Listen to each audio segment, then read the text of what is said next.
Hello everyone. Have you ever seen a drawing where all dimensions are correct but still part does not assemble properly? Or you may ask, shaft is vibrating even though the diameter of the shaft is correct but still it is vibrating. The answer is GD&T Y14.5 2018. Welcome to my channel. My name is Yogesh and in this channel we will learn about GD&T, geometric dimensioning and tolerancing in a simple, practical and real world way. This channel is specifically created for mechanical engineers, design engineers, quality inspectors, manufacturing professionals and students who want to truly understand the GD&T. So what exactly is GD&T? GD&T is a symbolic language used in engineering drawings to control the form, orientation, location and runout. Unlike normal plus minus tolerancing, GD&T tell you how a part should actually behave in an assembly.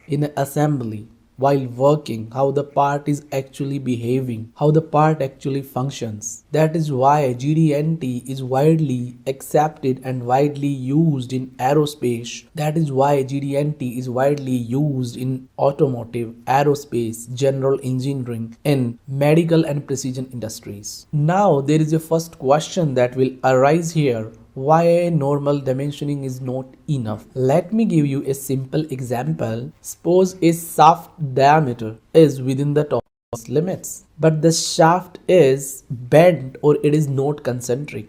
So if you have focused on my statement is that the shaft diameter is within the tolerance limits, but still the shaft is bent and it is not concentric. The reason why it happens is normally because diameter tolerance alone cannot control the shape and the position. GD&T solved this problem by controlling following. What are these? Circularity, cylindricity, position, runout and many more functional requirements. That is why GD&T is a functional tolerance, not just a numerical tolerance. It is a functional tolerance.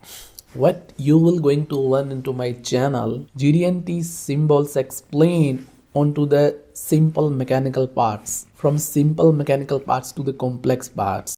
Practical examples from the mechanical industry. I will bring these examples from my previous experiences. I have more than 10 years of 10 years of experience in the same industry. We will also learn how much tolerance is enough, because we have to choose the tolerance smartly. We don't have to do over tolerancing because it will increase the cost of manufacturing, and the difference between the similar controls that are highly confusing. For example, circularity versus runout. There is a various confusion associated with this, and the confusion between the position and the concentricity. Flatness versus parallelism. And finally, we will learn measurement methods of different geometric symbols used in GD&T, how we are going to inspect it, we will see, and how we are going to, how we would able to design the gauges. We will also see the gauge design also. And I will also explain common mistake engineers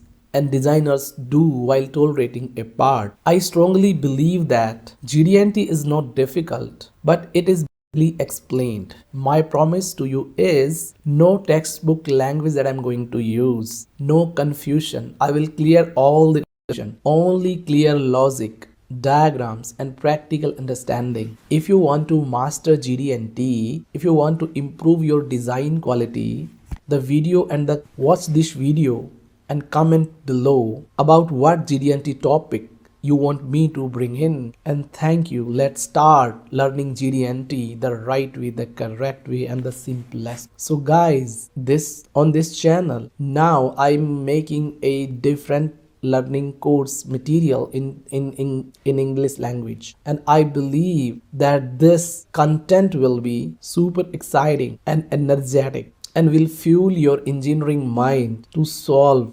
mechanical logic of engineering drawings. Thank you so much for watching this video. Subscribe to the channel, like the video, and if you want further anything else, just comment in the comment box. I will definitely try to reply your comment. Thank you.